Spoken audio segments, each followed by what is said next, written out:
Hey everybody, Temple back. So, good news. I did some work here on the watch movement. Did what I said I was going to do. And look at that. Like, if you look right in here, you can see that that balance is moving. Everything's working right there. So, watch is now working, which is great. I uh, I did some um, oiling and stuff on it already. Took out these little jewels and everything and oiled them. Along with that one, put some oil in that one. Let's we'll flip it over here. Right there, you can see wheels moving, balance is working, everything's working good. So now it's time. It's time to put the dial on and put on the hands and recase this watch. I don't know what if I have. I don't know what the. See, the one issue I do still have is the crystal is destroyed, and I don't have a new crystal right now. Let me pop this crystal out to show you. See a crack right through it right there? If it was just the scratches, I could take care of them, but the crack I cannot do anything about. Let me see here if I have another one laying around. Well, definitely not that one. I don't think I'm going to have one of this size, so we're going to just leave this one in there for now. Keep, to keep the hands from getting damaged. Let's see. I'll look around and see. I have a bunch of other crystals laying around here, so I'll look around to see if I have another one.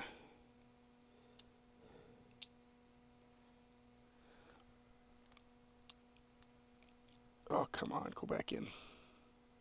This crystal does not like to fit in this hole. What the heck?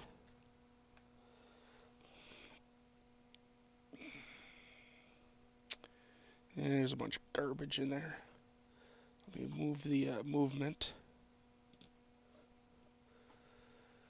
Alright, let's pull the scope up a little bit.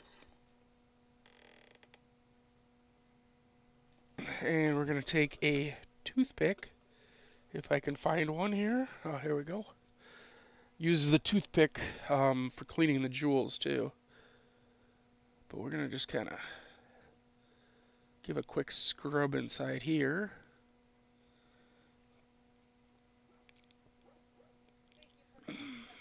Give a little scrubby scrub.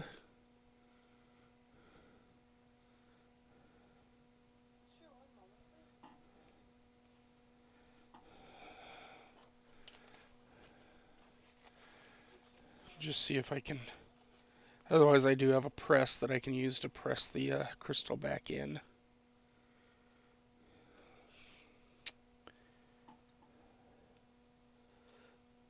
Is this one of the? Yeah, this isn't the Loctite style, like a diver style. There we go. Snapped right in. I mean, the case needs some good polishing anyway, so. But I just want to get it all back together. It keeps it safe, the movement and everything. Keeps it safe from getting damaged or anything. So, alright, let's grab this movement again. And we'll set it this way, because this would be the 3 o'clock position where your winder would go. And let's grab the dial and stuff for it. The dial, the hands.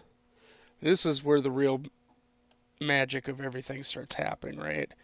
You're putting it back together, you're gonna see what it actually looks like all back together and running and stuff. I mean, this is my favorite part. Okay, so we got the dial out. All right, let's grab the pinion, the cannon pinion first. I'm gonna need a better tweezers though. Oh, sneeze time. Always, huh?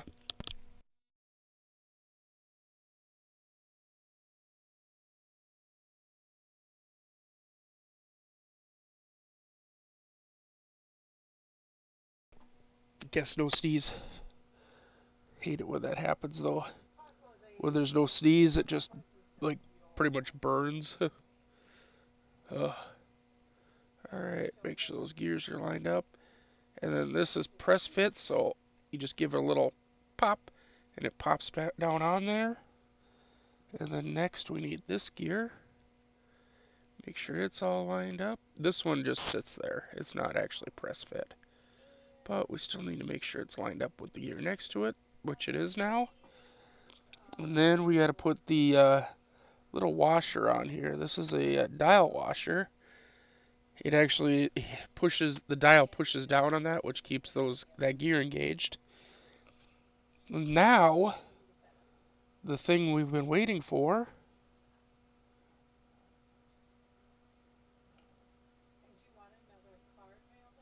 We get to put the dial on. There it is. Ooh. Now, that stuff right there, I did try to get it off. It does not want to come off, though. Let's see with a... I didn't try with a toothpick. That's usually, like, last resort. And I don't want to get into any of the paint down here, so... a little bit better. Anyway. Alright, so now I need to flip this up on end. And we gotta find the dial screws, which are these little tiny screws on the edge here. So I gotta get my little tiny screwdriver out, the smallest one I have.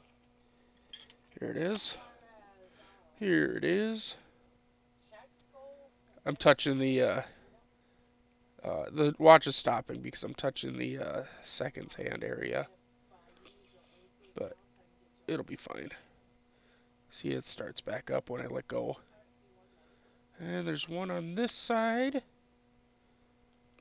Another little screw right here. These are dial screws. I go in through the side and grab a couple little pins. And then we can see running again right away.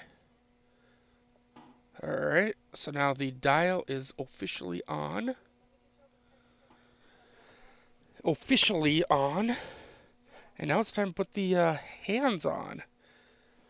Which, you know, that's kind of, we're getting right down to it then. Let me find my hand pushers.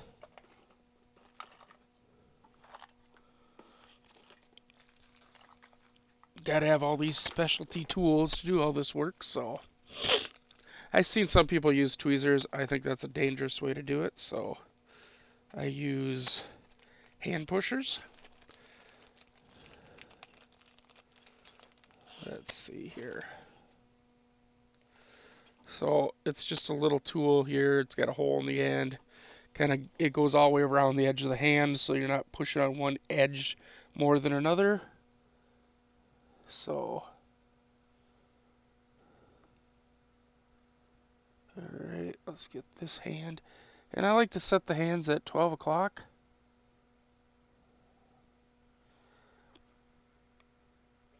All these small parts. But yeah, once I'm done with this, then I can get started on the computer that I have to fix too. And the computer, you know, at least that's going to pay bills today. Once it's fixed. So, there we go. We got that at 12 o'clock. And then we take the hand pusher, and I'm going to have to move this off to the side.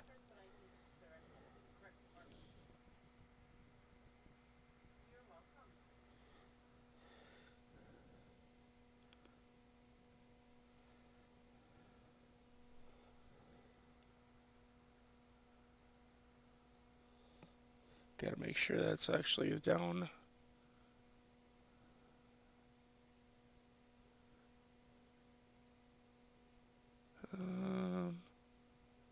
it's down just a little too far, it's going to hit the numbers. So I'm going to take a little screwdriver here. Just pull up on it just ever so slightly. Just so that we're not touching numbers.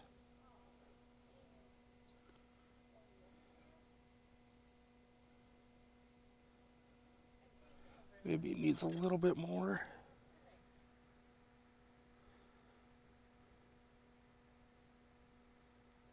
And I don't know, these dials could have got, or hands could have got bent, so I'm just gonna try to tweak it up in the on the pointer side just a tad bit.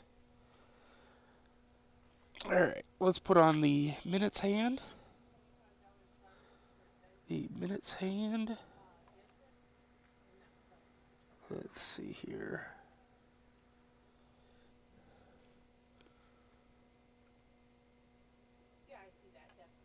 Come on.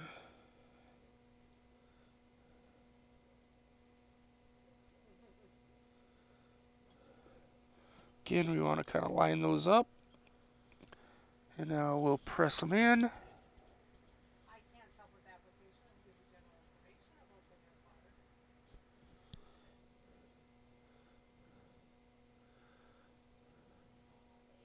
Perfect. And if they hit, I'll have to go back and do a little tweaking, but that's not a problem. All right, now I do need to sneeze.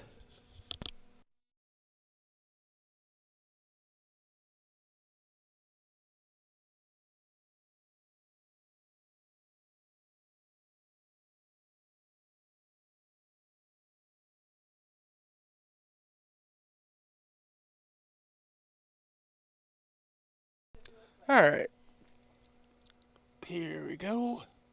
Now we got the seconds hand. This seconds hand just pops, I tell you. It really does.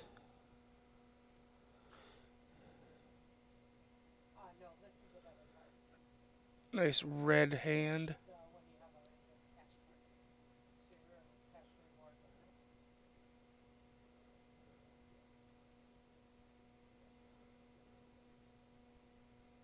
Kind of a pain to get everything lined up, especially when my tool is being magnetic. We gotta fix that. Ay, ay, ay. I really need to buy anti-magnetic tools, but they are a bit spendy. Quite expensive.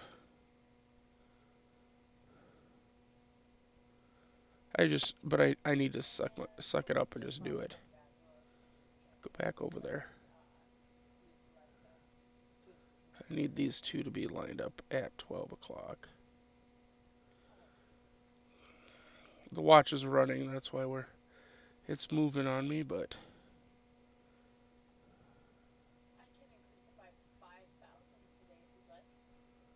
come on now.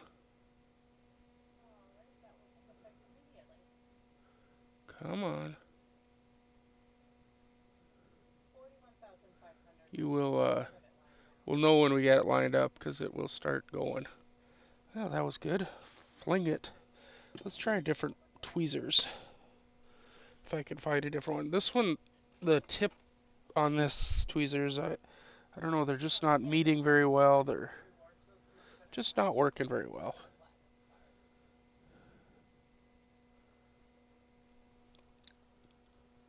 Let's get this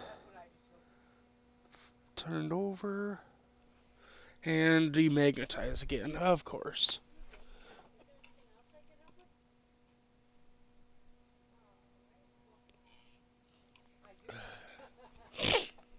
There we go. I'm glad I bought a demagnetizer though.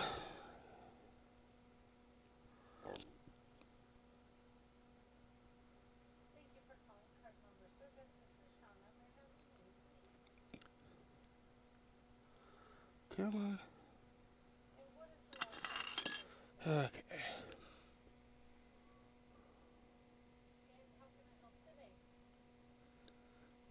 Still don't have it lined up. Everything's just so small, you know? I gotta get this little cone to line up with that little middle section right there. Uh,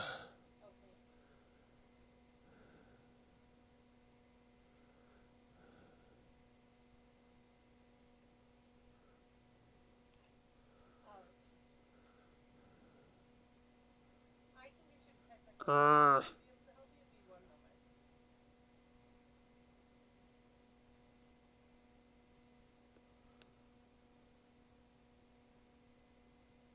Sorry I'm being so quiet.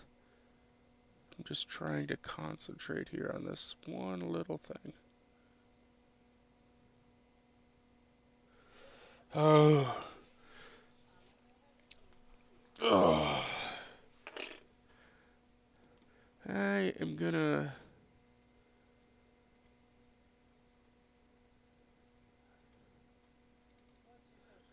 We're gonna put that up for a minute and I'll be right back.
Alright, as you can see, I did finally get it lined up.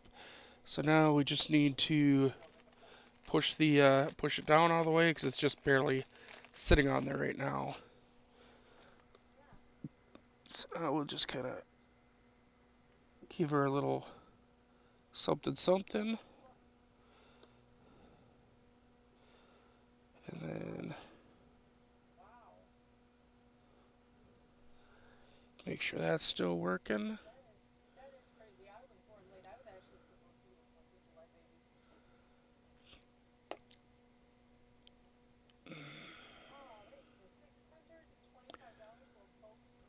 So now we need.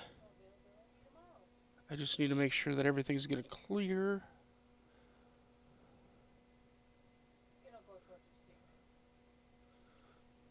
It's not running because I got not running very well right now because I got pressure on things. So see that hour hand? First of all, it's the second's hand is kind of bent up a little. That should help.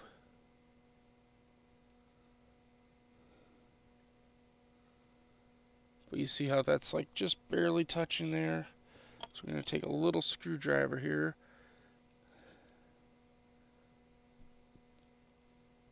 And get in here and we're just going to tweak it just a little. Just a little bit. And then you're like literally sitting on the hour.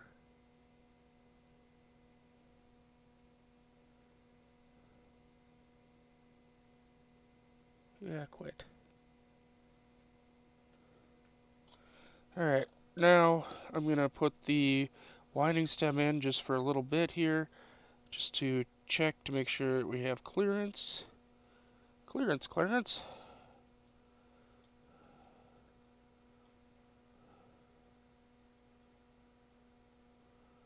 That's not going to work.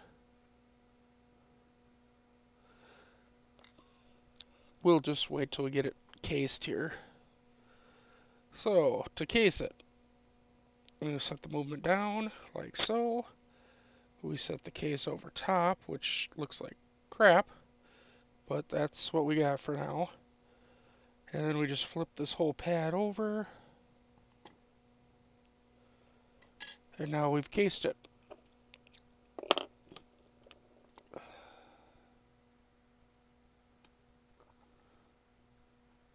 Something's hitting. There we go.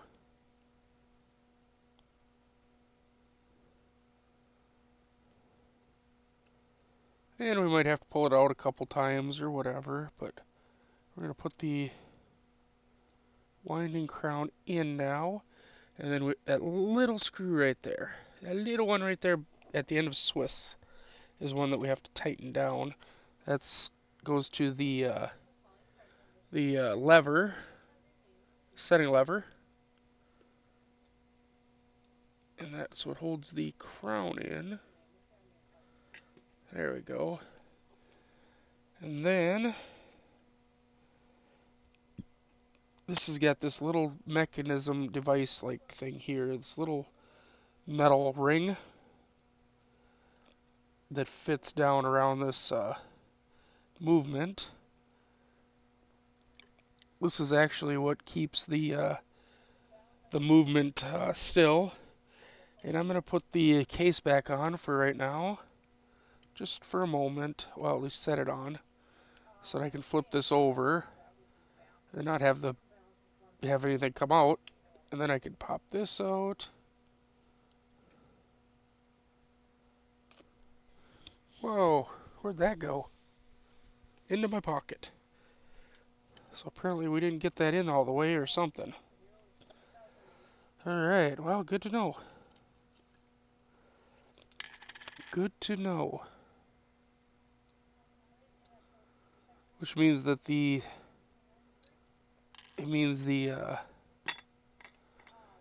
stem wasn't actually in all the way.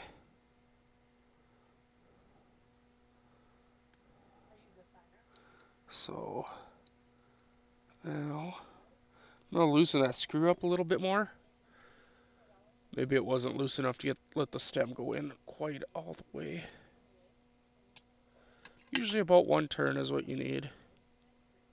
I'm going to hold the movement to that side and then kind of turn that stem a little bit here and there until it slides down in. And then we're going to try to tighten this up again and see if... Yeah, that went a lot further. Now,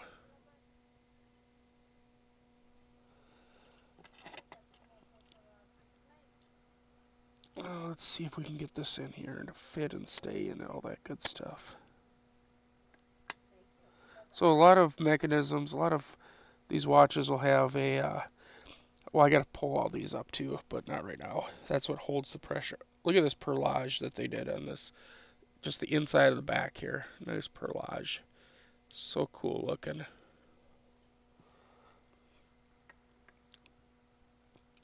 Anyway, we're just going to set that there. Now, if I pull that out, I should be able to set the watch, which I can now.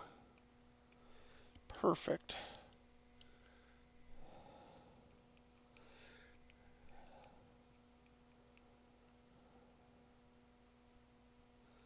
It literally is 11:59 here. And I'm actually going to tighten this back down just a little bit so that we can get everything solid. I got to grab my ball. I have the case back ball, it's called. It basically is just a friction deal. Mine's a Chinese-made yellow one. There's a Bergeon one you can buy that's quite expensive, but yeah, you just put the ball against the back and just turn. And it just uses friction to tighten down that. But the whole point, and see, I think we might be hitting. I think we might be hitting something.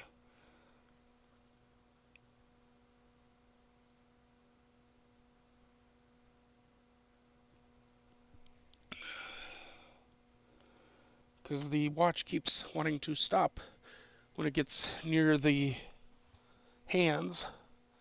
So let's just watch for a minute. I wish I had a better crystal for this right now.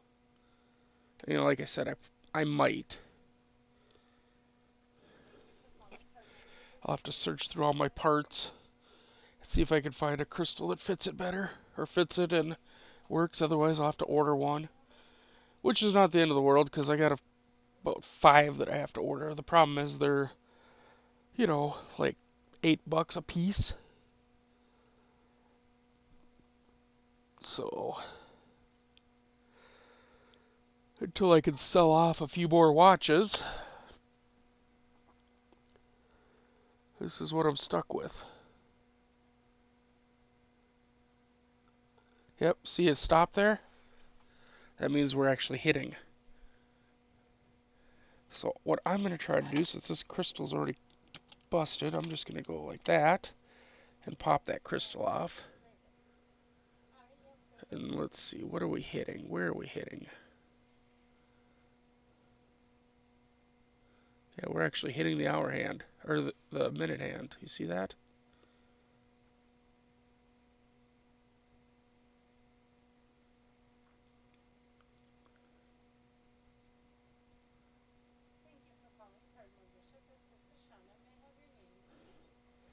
I'm going to hold that for just a minute. And I want to...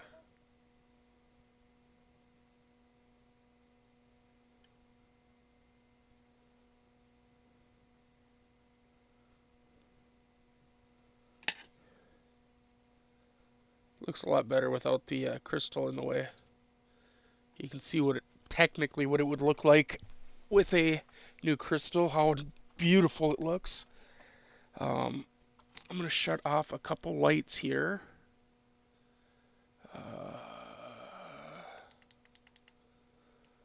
Let's see, I'm going to move these out of the way and turn that off. And you see how those, like the indices around the edges and then the hands kind of glow under a UV light? That's the loom. Now this loom's old, so it's not gonna, when I pull it away, it's not gonna keep glowing like a new loom would. New loom would just keep glowing, but this one's not going to. I'll show you on the Rolex though. I can show you how it should look, and I'm not gonna reloom this watch, but it is kind of cool. So here's the Rolex. We kind of, I'll put the UV light on there for a second. See how that keeps glowing? That's how it's supposed to look. Loom is really cool. In fact, the Rolex ones claim that if they're fully, um, you know, fully charged or whatever you want to call it, that it can stay glowing for glowing for up to 8 hours, which is really neat. Let's see. So how are we doing here? Looks like we're keeping good time. Looks like we're keeping good time. Yeah. Seems to be keeping good time. I'm so happy this watch is fixed. And then for the band, I already bought the band for it. I'm not gonna put it on. Well, I could put it on right now. Well, I don't know. Let's just grab the band here real quick. I'll show you what I bought for it.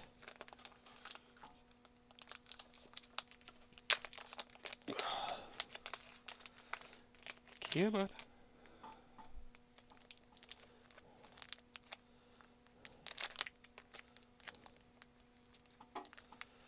That way you get a kind of a sense of what it'll look like when it's completely finished.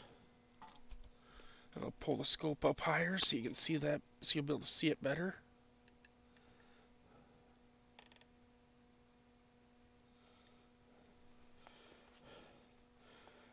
So we're gonna go with black. A black band on it.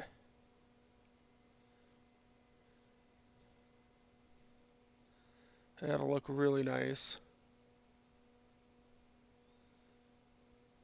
This one might be too wide. I do have a 16 that'll fit it perfect. But that's what we're gonna go with, is a black band. Should be pretty nice when it's on there. So actually, let's see. I got a tool. It's probably the favorite part of this whole watch thing, is there's a tool for everything. And this tool right here measures these. We call this a lug. These are lugs, and it measures between the lugs. It helps us determine, because like that's 17 and that don't actually fit. So then 16, that fits. So now I know that this takes a 16 millimeter band, which this is a 17, so it's not gonna work. But I do have a 16 that I ordered for another watch and ended up not using it. So I do have a 16 that we can throw onto it. Let's see here. See if I can find it. While you guys watch the watch, click away, tick away, because that's the number one thing. Once you're done is you make sure that it ticks good and runs good and kind of enjoy your work. All the hard work you put in. There we go. There's a 16. All that hard work you put in to get it to this point.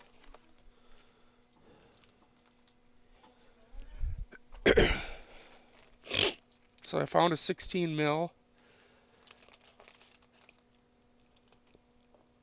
Look at that. That'll fit nice in there.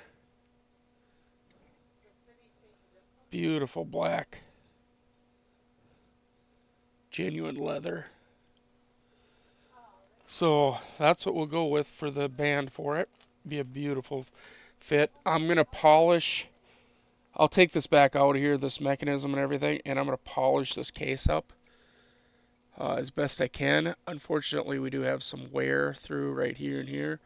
There's not a lot I can do about that because I don't have a plating kit. I do want to get it so that I can do plating and stuff, and then I could show you guys that. How to plate stuff, but I just don't have one right now. So anyway, I hope you enjoyed this little series here of working on this. This is our 4th episode of this movement. If you did enjoy it, make sure you're subscribing, you're thumbs upping, you're commenting below. Let me know what you think and everything. Yes, this probably has radium. The loom that was radium was used when the loom first started coming out and everything. They used radium. So yes, it probably does have radium, just like the Invicta. I'm not too concerned about it like everybody thinks I should be. As long as you're being careful.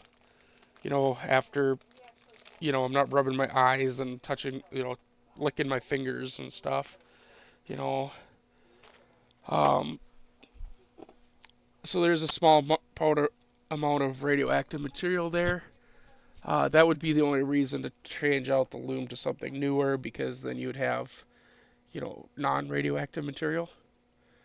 I don't have a loom kit. They're 60 some odd dollars, and I don't have the 60 some odd dollars to purchase a loom kit. Not right now. Hopefully soon I will have the money to purchase all the tools that I need and want. So, well, thanks for coming along with me on this journey. Hope you enjoyed it. Again, subscribe, comment, thumbs up, like, all that good stuff. And we'll see you guys all on the next one. Thanks for watching.